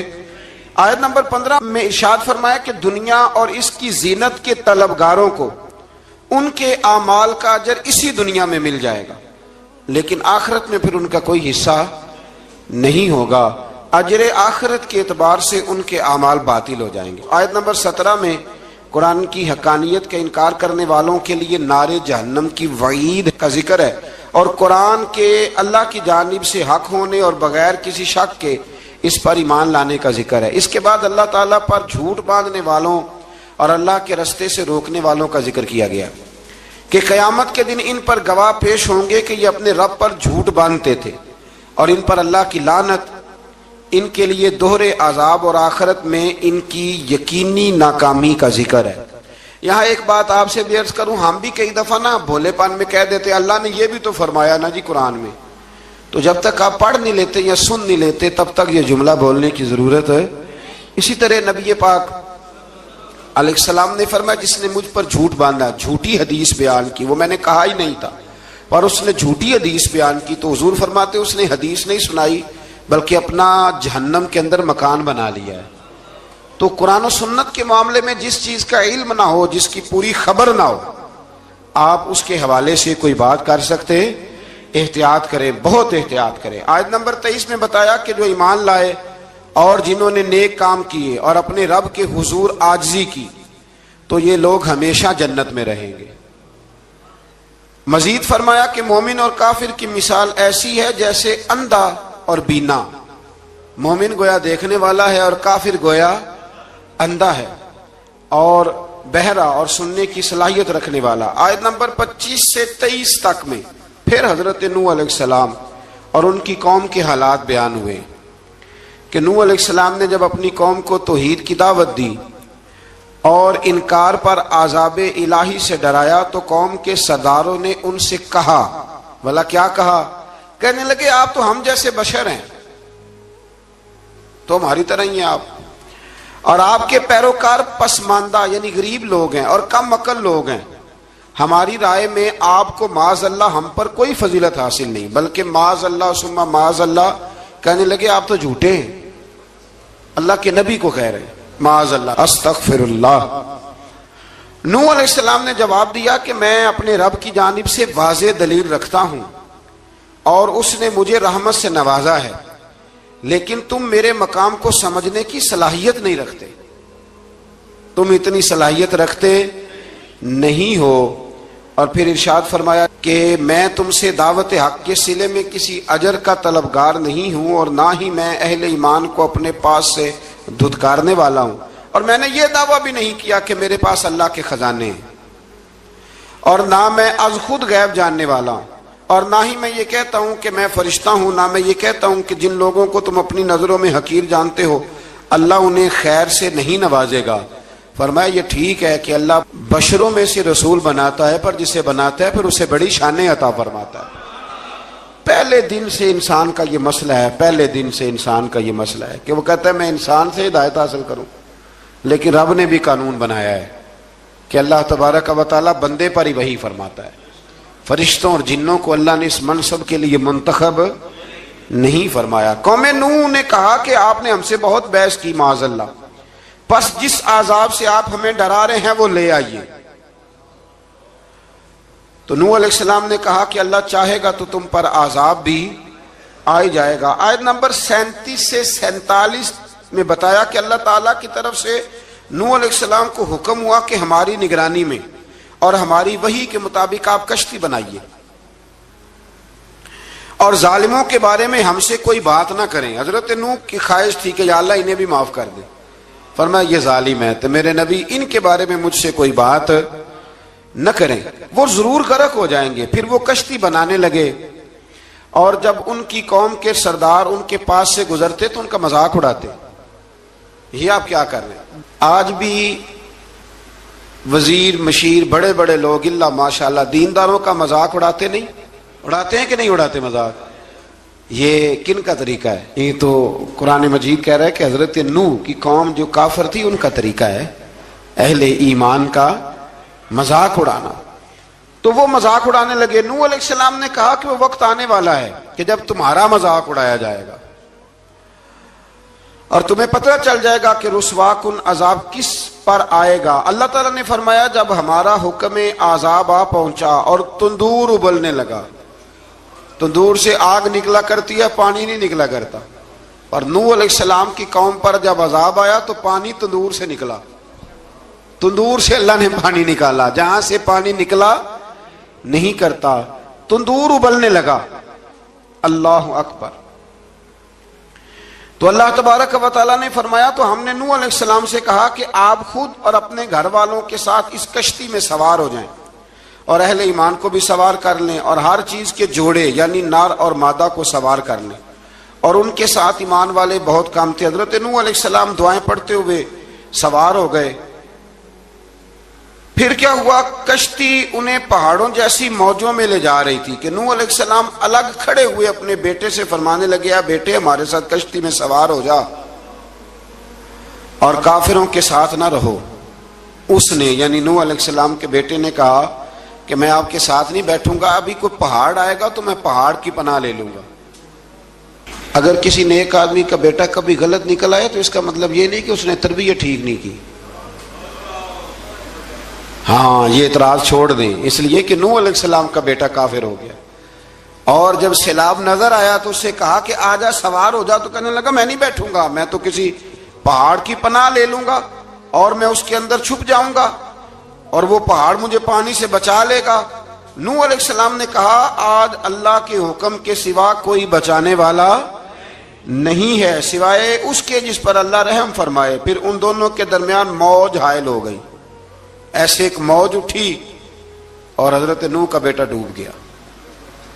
اور جب حضرت نوح کا بیٹا ڈوبا، اللہ کی طرف سے حکم ہوا اے زمین اپنا پانی نگل لے، اے آسمان تھم جا، پانی خوش ہو گیا، اللہ کا فیصلہ نافذ ہو گیا اور کشتی کوہ جودی پر ٹھہر گئی۔ نوح علیہ السلام نے اللہ سے التجا کی کیا میرے پروردگار میرا بیٹا اور میرے اہل سے ہے اور تیرا وعدہ سچا ہے کہ تو میرے اہل کو بچا لے گا۔ اللہ نے فرمایا نوح وہ آپ کے اہل میں سے ہے ہی نہیں، وہ آپ کے اہل میں سے ہے ہی نہیں، اہل میں سے وہ ہوگا جو آپ کے طریقے پہ چلے گا، جو طریقے پہ نہ چلے وہ نسل میں سے ہے ہی نہیں، وہ ختم ہو گئی بات۔ اللہ اکبر۔ اس کے اعمال ٹھیک نہیں، جس بات کی حقیقت کا آپ کو معلوم نہ ہو اس کے بارے میں سوال نہ کریں۔ تو نوح علیہ السلام نے اللہ تعالیٰ سے اپنی اس اجتہادی خطا پر مغفرت اور رحم کی دعا کی۔ پھر طوفان نوح تھم جانے کے بعد وہ سلامتی کے ساتھ اتر گئے۔ اجتہادی خطا میں نے ایک لفظ بولا ہے، یہ اجتہادی خطا کا مطلب یہ ہے کہ بعض اوقات انبیاء سے ایسی باتیں سرزد ہو جاتی ہیں کہ جو تعلیم امت کے لیے ضروری ہوتی ہیں، تاکہ لوگوں کو پتہ چل جائے کہ اللہ کی بارگاہ میں توبہ کیسے کرنی ہے۔ اگر وہ لوگ توبہ نہ کرتے تو ہمیں توبہ کے طریقے سمجھ میں، یعنی ان سے اجتہادی خطا ہو گئی، کہنے میں کرنے میں کوئی ایسی بات ہو گئی جو بظاہر اللہ تعالیٰ کی رضا والی، تو فوراً معافی مانگ لیتے تھے۔ لیکن اب امتی اٹھ کے کہے کہ نبی گناہ گار ہے معاذ اللہ۔ حضرت آدم نے دعا مانگی تھی نا، ربنا ظلمنا انفسنا، اے اللہ ہم نے اپنی جانوں پر ظلم کیا، انہوں نے کہا تھا۔ تو اگر کوئی بندہ حضرت آدم کو ظالم کہے گا تو کافر ہو جائے گا، تو اگر وہ کہے کہ وہ تو خود کہہ رہے ہیں، ایک بندہ اڑ جاتا ہے کہتے ہیں تو خود کہہ رہے ربنا ظلمنا، تو خدا کے بندے وہ اللہ کے نبی ہیں، وہ رب سے کہہ رہے ہیں، وہ عاجزی کے طور پر کہہ رہے ہیں۔ کچھ لوگ اڑ جاتے کہتے ہیں خود حضور نے کہا ہے جی انا بشر مثلکم، میں تمہاری طرح کا بشر ہوں، خود نبی پاک نے کہا ہے۔ عجیب بیوقوف بندے ہو، نبی کریم تو کہہ سکتے ہیں پر امتی اٹھ کے نہیں کہہ سکتا۔ اس نے تو کہنا ہے وہ حبیب اللہ ہے، اس نے تو کہنا ہے وہ قیامت میں شفاعت کرنے والے ہیں، امتی نے تو کہنا ہے وہ سارے نبیوں کے سردار ہیں، وہ امام الانبیاء ہیں۔ امتی وہ لفظ ادا کرے گا جو اس کے بنتے ہیں۔ اب کوئی بندہ اٹھ کے کہہ دے دیکھے نا، ایک بہت بڑا عالم تقریر کرتے ہوئے کہے جی میں تو ان پڑھ آدمی ہوں، تو اس کا شاگرد کہے کہ استاد جی قسم اٹھائے ہاں آپ نے تقریر میں کہا نہیں میں ان پڑھ ہوں، آپ تو ان پڑھ ہے، تو یہ بات ادب ہے کہ بے ادبی ہے؟ چلیں اس سے آگے چلتے ہیں، یہ بھی ذرا مشکل سے سمجھ میں آئے گی۔ ایک اور بات جو جلدی سمجھ میں آ جائے گی، ایم این اے جب اعلان کرتا ہے، تقریر کرتا ہے، الیکشن لڑتا ہے تو کہتا نہیں میں قوم کا خادم ہوں، کہتے ہیں نا کہ میں قوم کا خادم سے آپ کیا کچھ کراتے ہو؟ سارے کام کراتے ہیں نا۔ خادم کو بندہ یہ بھی کہہ لیتا ہے کہ جھاڑو دے دے گلی میں، کہتے ہو کہ نہیں کہتے؟ تو اس نے بھی تو سپیکر میں کہا میں خادم ہوں، کہو اس سے کہ جھاڑو دے گلی میں آ کے، پھر پتہ کیا حال ہوگا؟ جھاڑو تو نہیں آئے گا اور ہو سکتا ہے کچھ ہے آ جائے۔ تو اس لیے اب کوئی بندہ کہے جی انہوں نے خود کہا ہے، تو ایک کچھ پوری جماعت ہے لوگوں کی جو بات کو سمجھتی نہیں، کہتے ہیں خود کہا ہے میں بشر ہوں، انہوں نے خود کہا میں غیب نہیں جانتا، انہوں نے خود کہا میرے پاس خزانہ کوئی نہیں، انہوں نے خود کہا میرے پاس کوئی شے نہیں۔ تو اس لیے آپ سمجھیں کسی کے لفظوں پر اگر آپ گرا لگا کے بیٹھیں گے تو پھر اس سے بے ادبی ہوگی. تو نوح علیہ السلام نے اللہ سے اپنی اجتہادی خطا کی معافی مانگی. اب حضرت نوح کو کوئی خطا کار کہے گا تو بہت بڑا مجرم بن جائے گا، اس لیے کہ وہ اللہ کے نبی ہیں. آیت نمبر 50 میں قوم عاد کا ذکر ہے اور ان کی طرف دعوت توحید دینے کے لیے اللہ تعالیٰ نے حضرت ہود علیہ السلام کو بھیجا. ہود علیہ السلام نے قوم سے کہا کہ میں تم سے کسی چیز کا اجر طلب نہیں کروں گا، میرا اجر میرے اللہ کی بارگاہ میں ہے، پاس تم اپنے رب سے بخشش مانگو، پھر اس کی بارگاہ میں توبہ کرو، اللہ تعالیٰ تم پر موسلا دار بارش برسائے گا اور تمہاری قوت میں اضافہ فرمائے گا. قوم عاد نے دعوت حق کو رد کیا اور ایمان نہ لائے، بلکہ ہود علیہ السلام پر طنز کیا. وہ کہنے لگے کہ ہمارے تو معبودوں نے، ہمارے بتوں نے معاذ اللہ آپ کو پاگل بنا دیا ہے، آپ کو مجنون بنا دیا ہے. الٹا حضرت ہود کو کہنے لگے اس لیے آپ ایسی باتیں کرتے ہیں. ہود علیہ السلام نے کہا میں اللہ کو گواہ بناتا ہوں اور تم بھی گواہ رہنا کہ میں تمہارے شرک سے بری ہوں اور میں اللہ پر توکل کرتا ہوں اور میں نے رسالت کا حق ادا کر دیا ہے. آیت نمبر 58 میں اللہ تعالیٰ نے فرمایا جب ہمارے عذاب کا وقت آ گیا تو ہم نے اپنی رحمت سے ہود اور ان کے ساتھ مومنوں کو نجات عطا کی. قوم عاد نے اللہ کی نشانیاں اور رسولوں کو جھٹلایا اور دنیا اور آخرت میں لعنت کے حقدار ہوئے. آیت نمبر 61 میں پھر سے حضرت صالح علیہ السلام اور ان کی قوم سمود کے حالات کو بیان کیا گیا. حضرت صالح نے کہا ہے میری قوم اللہ وحدہ لا شریک کی عبادت کرو، اس سے بخشش طلب کرو، اس کی بارگاہ میں توبہ کرو، اس نے تمہیں زمین سے پیدا کیا ہے، اس پر آباد کیا ہے. جواب دیا ہے صالح ہمارے آباء و اجداد کے معبودوں کی عبادت کو روکنے سے پہلے ہمیں آپ سے بڑی امیدیں تھیں اور اب آپ ہمیں روکنے لگ گئے ہیں باپ دادا کے دین سے، لیکن اب ہمیں آپ کی دعوت کے بارے میں شکوک ہیں. صالح علیہ السلام نے اپنی قوم سے کہا کہ یہ اللہ کی اونٹنی ہے اور یہ تمہارے لیے نشانی ہے، اسے چرنے کے لیے آزاد چھوڑ دو اور اسے تکلیف نہ دینا. اللہ اکبر، ورنہ تمہیں عذاب پہنچے گا. انہوں نے اونٹنی کی کونچیں کاٹ ڈالی. صالح علیہ السلام نے کہا تم صرف 3 دن اپنے گھروں میں مزے اٹھا لو، 3 دن، پھر اللہ کا یقینی عذاب آئے گا. پھر ایک چنگاڑ نے ان کو آ دبوچا، وہ اپنے گھروں میں گھٹنوں کے بل اوندے پڑے رہ گئے. صرف صالح علیہ السلام ان کے ساتھ اہل ایمان اس عذاب سے بچے. یہ 3 قوموں کا ذکر ہو گیا، نوح علیہ السلام کی قوم کا بھی، ہود علیہ السلام کی قوم کا بھی اور حضرت صالح علیہ. آگے اللہ تبارک و تعالیٰ نے آیت نمبر 69 میں اس بات کا بیان فرمایا کہ حضرت ابراہیم علیہ السلام کے پاس فرشتے بشری شکل میں آئے، انسانی شکل میں. انہوں نے اجنبی مہمانوں کے لیے بچڑے کا بھنا ہوا گوشت تیار کرایا. آپ یقین کریں کچھ باتیں لوگ ایسی بیان کرتے ہیں کہ جن کو نہ سن کے بندے کا دل کرتا ہے کہ اس بندے کو بتائیں کہ یار یہاں تو دین سارا پڑھ. ایک صاحب مجھے کہنے لگے جی میں ایک پیر صاحب کے پاس گیا تھا تو بڑی مرغن غذائیں تھیں، انہوں نے میری بڑی خدمت کی پر مجھے نہیں اچھا لگا، پیروں کو چاہیے سادی روٹی رکھیں. میں کہ تو پیراں واسطے لسٹ بنا خواہ انہوں نے کس طرح نہ ہونا چاہیے. یہ بہت بڑی مصیبت ہے. اگر آپ سادہ کھانا کھلا دیں تب بھی اعتراض ہے، اچھا کھلا دیں کہنے رولا ہے کوئی پیر چوکھے مالدار، دونوں طرف سے مسئلہ. تو کہنے لگا جی نہیں پیروں کا کیا کام ہے، وہ کڑائیاں اور وہ سارے. تو پھر میں نے انہیں کہا کہ آپ اس طرح کریں گھر جا کے نا تو 12ویں سپارے کی تلاوت کریں. حضرت ابراہیم نے اپنے مہمانوں کے لیے بھونا ہوا کھانا تیار فرمایا تھا. تو آپ کیا کہیں گے کہ حضرت ابراہیم درویش نہیں تھے؟ عجیب بات ہے بھائی، آپ ہر بات میں اڑ جاتے ہیں. دین ہم نے وہ لینا ہے جو اللہ کا قرآن ہمیں دیتا ہے اور رسول اللہ کی حدیث ہمیں دیتی ہے. جب انہوں نے دیکھا کہ مہمان کھانے کی طرف ہاتھ نہیں بڑھا رہے تو ان کو ڈر محسوس ہوا. حضرت ابراہیم کو فرشتوں نے کہا کہ ہمیں قوم لوط علیہ السلام کے عذاب کے لیے بھیجا گیا ہے.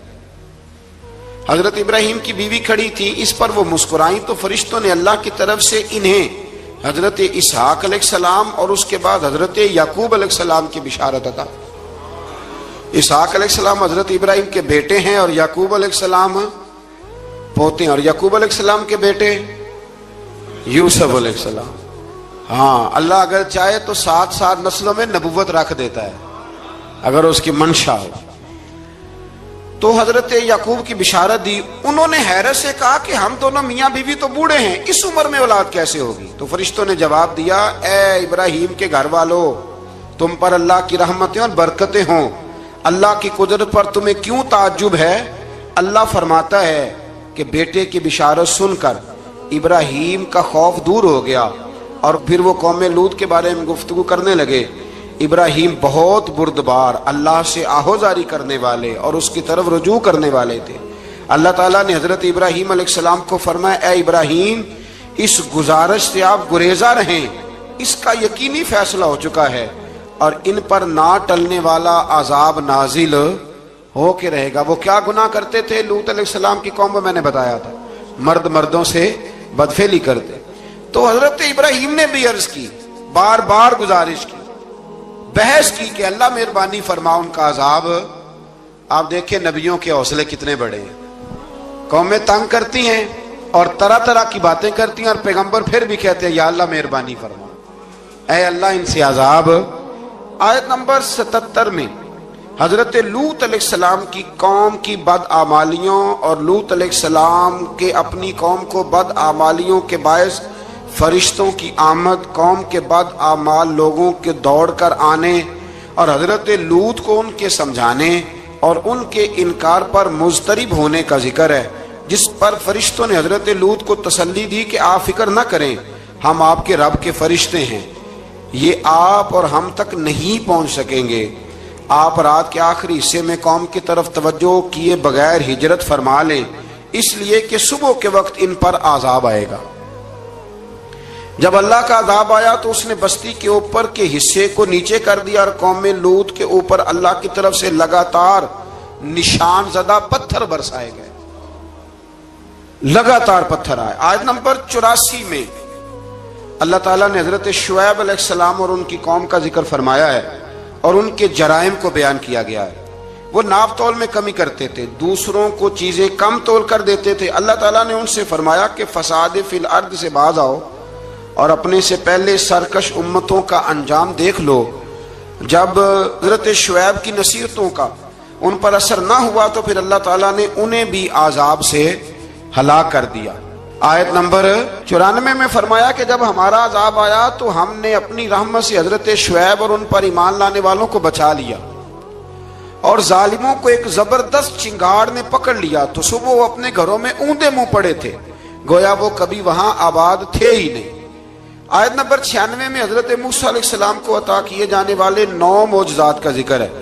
پھر فرعون اور اس کے پیروکاروں کے باطل روش کے باعث ان کی ہلاکت کا بھی ذکر فرمایا، اور دنیا اور آخرت میں انہیں ملعون یعنی لعنتی قرار دیا۔ جن بستیوں کو اللہ تعالیٰ نے ہلاک کیا ان میں سے بعض کے آثار موجود ہیں اور بعض کے آثار تک معدوم ہو چکے، ان میں سے ہر بستی والے اپنے ظلم کے باعث ہی ہلاک ہوئے۔ اللہ تعالیٰ کسی پر ظلم نہیں فرماتا، لوگ خود اپنی جانوں پر ظلم کرتے ہیں۔ جو شخص عذاب آخرت سے ڈرتا ہے اس کے لیے اس میں نشانیاں موجود ہیں۔ آیت نمبر 106 سے اللہ تعالیٰ نے انجام کے اعتبار سے لوگوں کی 2 قسمیں بیان کی، 2 قسمیں فرمایا، ایک ہیں سعادت مند لوگ اور دوسرے ہیں بدبخت۔ فرمایا بدبختوں کا ٹھکانہ جہنم ہے جس میں وہ ہمیشہ رہیں گے، اور نیک بختوں کا ٹھکانہ جنت ہے، وہ ہمیشہ اسی میں رہیں گے، اور ان کے لیے اللہ کی طرف سے نا ختم ہونے والی عطائیں۔ آیت نمبر 110 میں حضور صلی اللہ علیہ وسلم کو تسلی دی گئی کہ جس طرح یہ لوگ قرآن کے بارے میں اختلاف کرتے ہیں، اسی طرح قوم موسیٰ نے تورات کے بارے میں بھی اختلاف کیا تھا، اور اللہ نے ان کے اعمال کا پورا بدلہ انہیں دیا۔ آیت نمبر 112 سے سرکشی کو چھوڑ کر احکامات دین پر استقامت اختیار کرنے اور ظالموں کے ساتھ میل جول رکھنے سے بچنے کا حکم دیا گیا ہے، اور فرمایا کہ ظالموں سے میل جول کا انجام دوزخ کی آگ ہے۔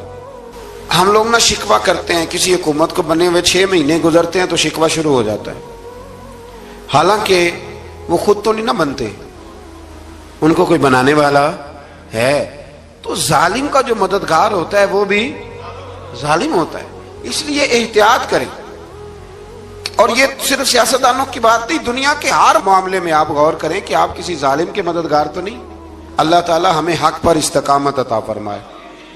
آیت نمبر 114 میں دن کے دونوں طرفوں میں اور ابتدائی رات کے کچھ حصے میں اللہ تعالیٰ نے نماز قائم کرنے کا حکم دیا ہے، رات کے کچھ حصے میں بھی نماز پڑھنی چاہیے، اور یہ بھی بتایا کہ بے شک نیکیاں گناہوں کو مٹا دیتی ہیں اور یہ نصیحت قبول کرنے والوں کے لیے نصیحت ہے۔ آیت نمبر 120 میں اللہ تعالیٰ نے فرمایا کہ ہم آپ صلی اللہ علیہ وسلم کو رسولوں کی تمام خبریں آپ کے دل کی تسکین اور تقویت کے لیے بیان کرتے ہیں، اور ان میں مومنوں کے لیے نصیحت اور عبرت ہے کہ ان ساری باتوں سے عبرت پکڑ لو۔ بچہ صرف وہی جو اللہ کے نبیوں کے طریقے پہ چلا اور نبیوں کے ساتھ رہا، باقی بچ سکے نہیں۔ اللہ تعالیٰ کی طرف سے توحید و رسالت اور وقوع قیامت کے دلائل بھی ہیں۔ آیت نمبر 123 میں فرمایا کہ آسمانوں اور زمینوں میں سب غیب اللہ ہی کے ساتھ مختص ہیں اور ہر کام اسی کی طرف لوٹایا جاتا ہے۔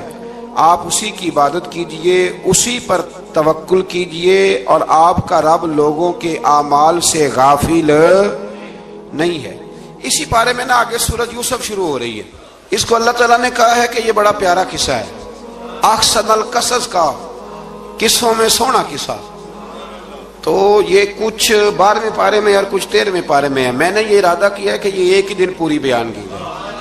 ایک بزرگ کی بات لکھی جو تابعی ہیں، وہ فرماتے ہیں کہ ان بزرگوں کا طریقہ یہ تھا کہ وہ لوگوں سے چھپ کے نا پہاڑ کے پیچھے عبادت کرتے تھے، اور پوزیشن ان کی یہ تھی کہ کسی سے ملتے نہیں تھے، بالخصوص فجر کی نماز سے لے کر عصر کی نماز تک بکریاں رکھی ہوئی تھیں، ان کو چراتے رہتے تھے فرات کے کنارے اور نفل پڑھتے رہتے تھے۔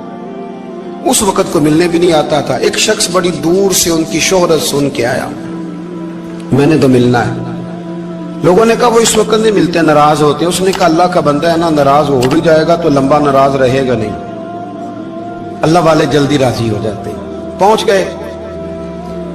اب وہ بابا جی نماز پڑھ رہے تھے تو کہتے میں نے عجیب منظر دیکھا کہ بابا جی فرات کے کنارے نماز پڑھ رہے ہیں اور ایک بھیڑیا ان کی بکریوں کی حفاظت کر رہا ہے۔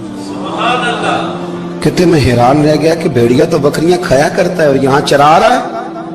کہتے میں جب گیا تو بابا جی نوافل میں مشغول تھے، مجھے دیکھ کے کہنے لگے اس وقت کیوں آئے؟ میں نے کہا حضور اگر آ گیا ہوں تو پھر مہربانی کرے قبول فرما لیں۔ میں بیٹھ گیا تو میں نے کہا حضور یہ بھیڑیا بکریاں چرا رہا ہے، بھیڑیا اور بکریے کی صلح کب سے ہو گئی؟ تو فرماتے ہیں لمبی تقریر نہیں، ہلکا سا جملہ۔ فرمانے لگے جب سے بکریوں کے مالک نے رب سے صلح کر لی ہے نا، تب سے بھیڑیوں نے بھی بکریوں سے صلح کر لی ہے۔ بکریوں کے مالک نے رب سے صلح کر لی، گناہ چھوڑ دیے، اس کی فرما برداری میں آ گئے۔ اب پھر اسے بکریاں چلانے کی ضرورت نہیں رہی، بکریاں نہ اب بھیڑیا چراتا ہے۔ کہتے ہیں میرے اوپر کپ کپی طاری ہو گئی بزرگوں کی بات سن کے، اور مجھے پیاس لگی اور خواہش آئی کہ پتہ نہیں اب بابا جی کچھ کھلائیں پلائیں گے بھی کہ نہیں، بابا جی کچھ کھلائیں گے بھی کہ نہیں۔ کہتے میرے دل میں خیال تھا تو بزرگوں نے نا ایک لکڑی کا پیالہ، ان کے پاس وہ غار میں بیٹھے تھے تو ایک چھوٹا سا پتھر تھا، اس کی ڈھلان بنی ہوئی، بابا جی نے اس کے نیچے لکڑی کا پیالہ رکھا، وہ رکھا ہی تھا تو وہ دودھ سے بھر گیا۔ کہتے انہوں نے مجھے دیا تو ٹھنڈا اور میٹھا دودھ، میری طبیعت خوش ہو گئی۔ بابا جی نے دوبارہ وہی پیالہ اسی جگہ رکھا تو شہد سے بھر گیا۔ 1000 سال پہلے داتا صاحب لکھ رہے ہیں، کہتے مجھے دیا۔ میں نے فوراً کہا، میں نے کہا حضور یہ دودھ تو گائیں بھینس دیتی ہے، پہاڑوں سے تو نہیں نکلا کرتا، اور شہد تو شہد کی مکھیاں دیتی ہیں، پتھروں سے تو نہیں نکلتا، یہ آپ کہاں سے نکال رہے ہیں؟ تو کہتے ہیں وہ قرآن مجید پڑھنے لگے۔ وَإِذِ اسْتَسْقَى مُوسَىٰ لِقَوْمِهِ، جب موسیٰ کی قوم نے ان سے پانی مانگا، فرمانے لگے موسیٰ کی نافرمان قوم پانی مانگے، حضرت موسیٰ پتھر پہ ڈنڈا مارے تو اللہ وہاں سے 12 چشمے جاری کر دے۔ جو رب حضرت موسیٰ کی نافرمان قوم کے لیے پتھر اور پہاڑوں سے چشمے نکال دیتا ہے نا، وہ محمد عربی کے غلاموں کے لیے پتھر اور پہاڑوں سے دودھ اور شہد بھی نکال دیا کرتا ہے۔ وہ بزرگ کہنے لگے بس بات یہ ہے کہ آج بھی ہو اگر ابراہیم کا ایمان پیدا تو آگ کر سکتی ہے انداز گلستاں پیدا۔ کہنے لگا حضور پھر میرے لیے بھی دعا کریں۔ آپ فرمانے لگے پھر دعا نہ کرا تو مدینے والے کی غلامی شروع کر، تو نبی کریم کی غلامی شروع کر، تو رسول پاک کی غلامی شروع کر۔ ایک بات علم، پھر فرمایا اللہ رسول سے محبت، پھر فرمایا حضور کی غلامی۔ اس سے سارے مکاشفات کھلیں گے، اس سے سارے مشاہدات کھلیں گے، اسی سے کرامتیں ملیں گی، اسی سے مقبولیت ہوگی، اسی سے اللہ نبی کی بارگاہ میں درجہ ملے گا۔ پھر داتا صاحب آگے بڑھتے اور داتا صاحب فرماتے صوفیاء کی ایک جماعت ہے